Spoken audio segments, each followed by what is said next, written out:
I'm going to show you 3 different ways to save in Pro Tools.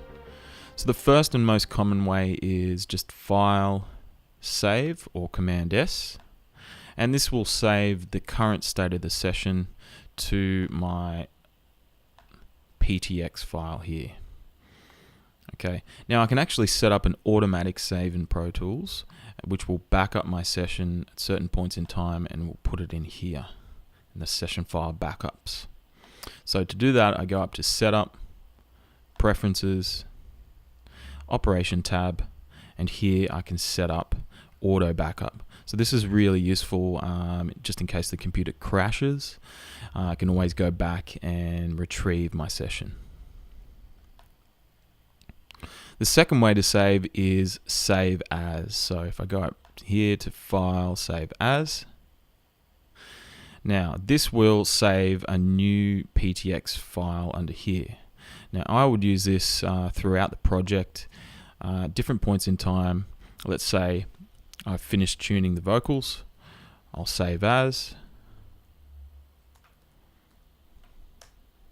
and that will now contain 2 PTX files. So I've got my original session here, and then after I've tuned the vocals.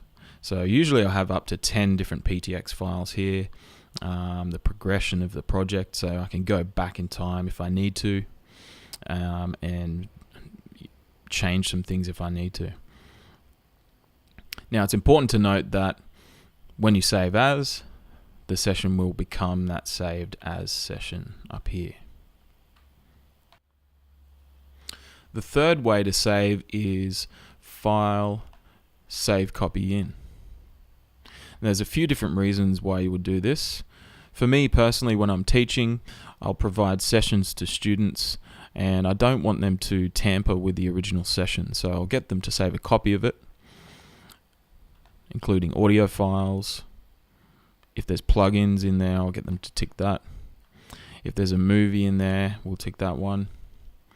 I try not to tick this one because it will actually save folders around that session, and you end up with a bit of a trail if you've got your session deep within the computer. So we'll go OK, and you'll notice that it's automatically renamed it copy of whatever the session was. Now I want to put this in my main Pro Tools sessions directory and not in another Pro Tools session folder. So I'll put it in here. It's going to copy the audio files. Now it's important to note here that the session I'm now using is still the original one. Okay, so if I want to use the copy, I need to go and open that. So let's go and find it. There we go, copy of. And we'll have a look in there. You see it's copied the audio files, plugin settings, and a new PTX. So let's open up that. I'll save that old one.